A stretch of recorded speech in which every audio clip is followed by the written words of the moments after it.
Mana suara kamu? Halo. Halo semuanya. Halo. Halo. Hai.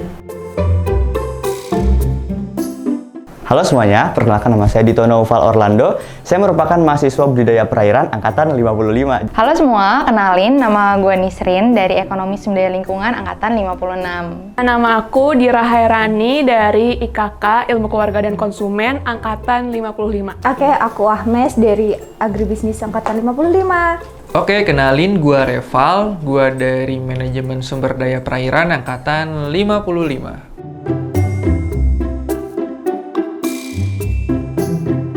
Ya, jadi sangat membantu karena kalau kita berorganisasi di dalam kampus, itu adalah tempat kita untuk belajar.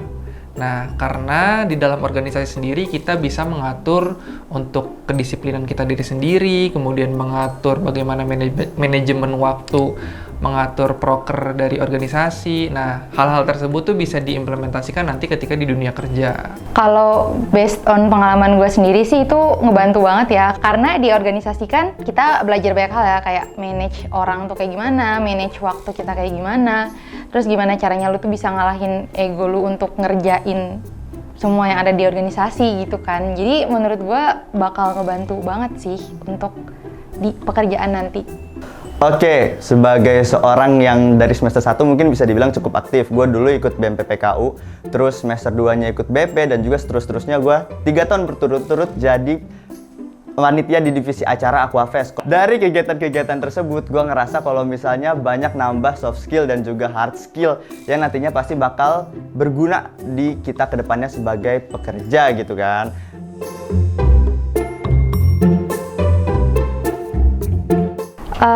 Kebetulan gue waktu itu sebagai bendahara di Divisi Komunikasi dan Informasi Ormawa PPKU, terus juga gue sempat ngejabat sebagai sekretaris di Departemen Pengembangan Minat Bakat di BEM.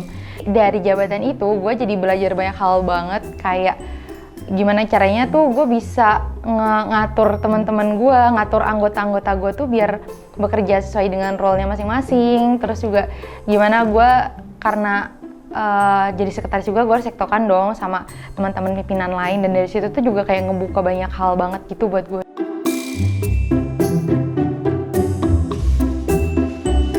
Seimbang tapi sangat penuh perjuangan gitu ya.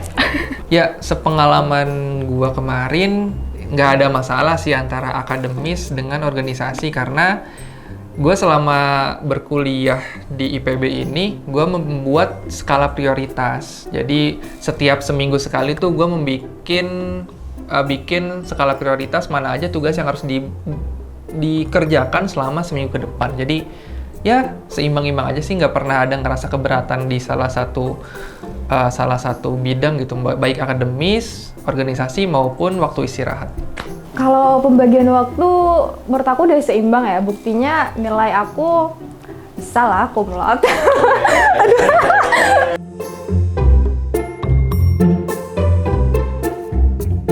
Kalau misalnya itu urusan yang mendesak banget, terus kayak bener-bener besok harus ada suatu keputusan, itu efektif banget ya.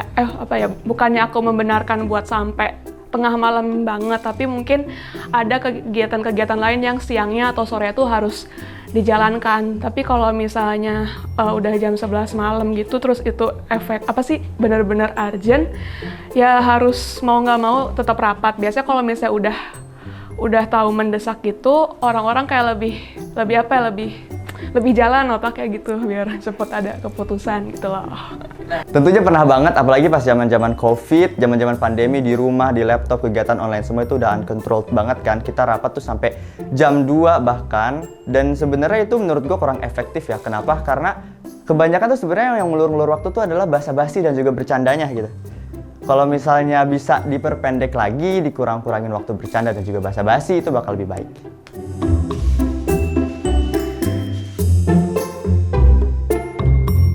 Gua lebih milih ke yang target oriented sih. Biasanya kalau yang kekeluargaan tuh banyak basa-basi.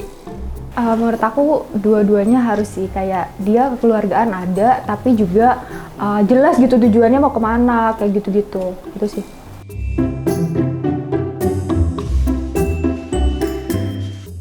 Menurut aku kalau di dunia kerja di perusahaan itu profesionalisme sih yang harus diutamain.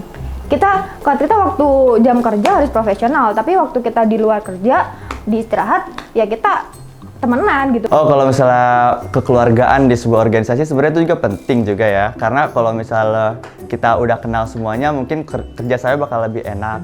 Tapi perlu diseimbangin juga mungkin ya antara kekeluargaan sama target orientednya. Jangan sampai kalau misalnya kita udah terlalu deket, akhirnya tuh kita kayak menyepelein kalau misalnya teman-teman minta bantuan. Jadi tetap tahu batasnya gitu dan juga tahu target.